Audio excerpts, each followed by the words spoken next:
She was one of those pretty and charming girls who are sometimes, as if by a mistake of destiny, born in a family of clerks.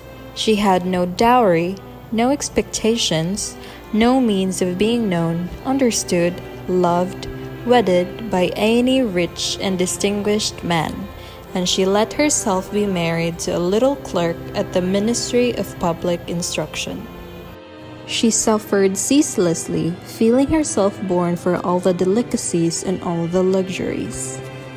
She thought of the silent antechambers hung with oriental tapestry, lit by tall bronze candelabra.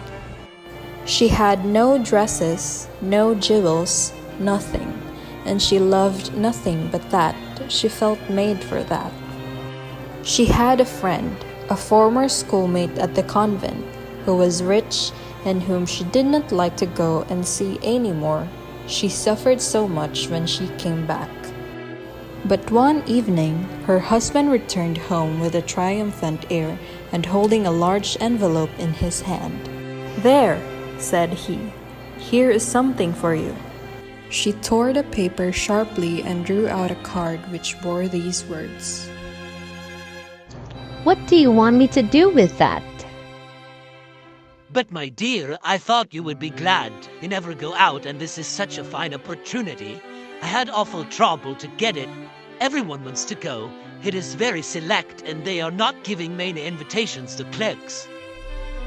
And what do you want me to put on my back? He stopped, distracted, seeing that his wife was crying. Two great tears descended slowly from the corners of her eyes, towards the corners of her mouth. What's the matter? What's the matter? Nothing. Only I have no dress, and therefore I can't go to this ball. Come, let us see, Matilde.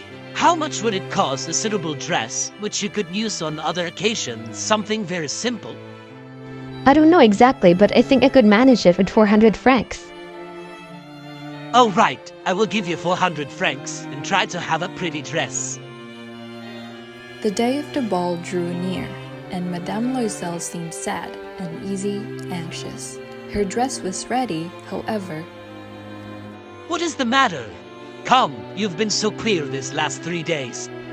It annoys me not to have a single jewel, not a single stone, nothing to put on. I shall look like distress. I should almost rather not go at all. Go look up your friend Madame Forestier and ask her to lend you some jewels. It's true. I never thought of it. The next day, she went to her friend and told her of her distress. Madame Forestier went to a wardrobe with a glass door, took out a large jewel box, brought it back, opened it, and said to Madame Loisel, "Choose, my dear." The day of the ball arrived. Madame Loisel made a great success. She was prettier than them all, elegant, gracious, smiling, and crazy with joy. She danced with intoxication, with passion, made drunk by pleasure, forgetting all in the triumph of her beauty in the glory of her success. She went away about 4 o'clock in the morning. Her husband had been sleeping since midnight in a little deserted anteroom. He threw over her shoulders the wraps which she had brought, modest wraps of common life, whose poverty contrasted with the elegance of the ball dress. She removed the wraps which covered her shoulders before the glass, so as once more to see herself in all her glory. But suddenly she uttered a cry. She had no longer the necklace around her neck. What is the matter with you? I've lost Madame Forestier's necklace. What? How? Impossible! You're sure you had it on when you left the ball? Yes, I felt it in the vestibule of the palace. I shall go back on foot over the whole route which we have taken to see if I can find it. And he went out. She sat waiting on a chair in her ball dress, without strength to go to bed, overwhelmed, without fire, without a thought. Her husband came back about 7 o'clock. He had found nothing. At the end of a week, they had lost all hope, and Loisel, who had aged 5 years, declared, We must consider how to replace that ornament. Then they went from jeweler to jeweler, searching for a necklace like the other. They found in a shop at the Palais Royal a string of diamonds which seemed to them exactly like the one they looked for. It was worth 40,000 francs. They could have it for 36, so they begged the jeweler not to sell it for 3 days yet. Loisel possessed 18,000 francs, which his father had left him. He would borrow the rest. He compromised all the rest of his life, risked his signature without even knowing if he could meet it, and frightened by the pains yet to come, by the black misery which was about to fall upon him, he went to get the new necklace. When Madame Loisel took back the necklace, Madame Forestier said to her, "You should have returned it sooner. I might have needed it." She did not open the case, as her friend had so much feared. Madame Loisel now knew the horrible existence of the needy. They dismissed their servant, they changed their lodgings, they rented a garret under the roof.